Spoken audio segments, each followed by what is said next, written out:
मनुष्य काय करायला लागलाय माहिती आहे? स्वतःचा विनाश स्वतःच करायला लागलाय.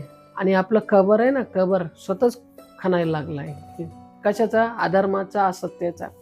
कारण आता देवाच्या नावाने एवढा बाजार मांडलेला आहे, एवढा बाजार मांडलेला आहे. तो मंदिरात जाणारा रांग असू दे, किंवा प्रसादाचा असू दे, किंवा भंडाराचा असू दे, किंवा कुंकुमार्चनाचा असू दे, कशाचाही असू दे, सगळीकडे बाजार मांडलेला आहे.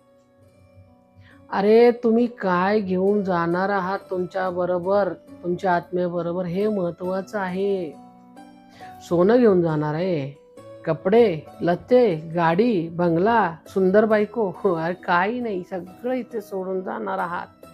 हे तुम्हालाही चांगलं माहीत आहे. पण तुमचा अहंकार, क्रोध, मद मत्सर, मी तुम्हाला वाकायला देत नाही. कशासमोर? धर्मासमोर, सत्यासमोर. आणि तुमचंच पतन होतंय, तुमचाच नाश होतोय. तुम्ही स्वतः कारणीभूत आहात तुमच्या सर्वनाशाला, तुमच्या मुलाबाळाच्या मृत्यूला, तुमच्या घर राख रांगोळी होताना. कारण तुम्ही केलेलं दुष्कर्म तुम्हाला यायला लागलंय. दुसऱ्या तिसऱ्याचं कोणाचं दुष्कर्म तुम्ही भोगत नाही, तुमच्या स्वतःच्या दुष्कर्माचा परिणाम तुम्ही भोगत आहात. देव काय करतोय माहिती आहे? फक्त बघत राहतोय, बघतोय तो बस, बाकी काय करत नाही. का करत नाहीये? कारण तुम्हाला एक बुद्धी दिलेली आहे देवाने, त्याचा वापर करायचाच नाही तुम्हाला.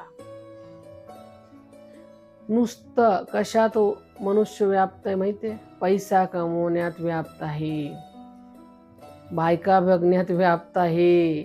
माझी बायकोपेक्षा ती बाई कशी चांगली दिसते, ह्याच्यातच व्याप्त आहे तो.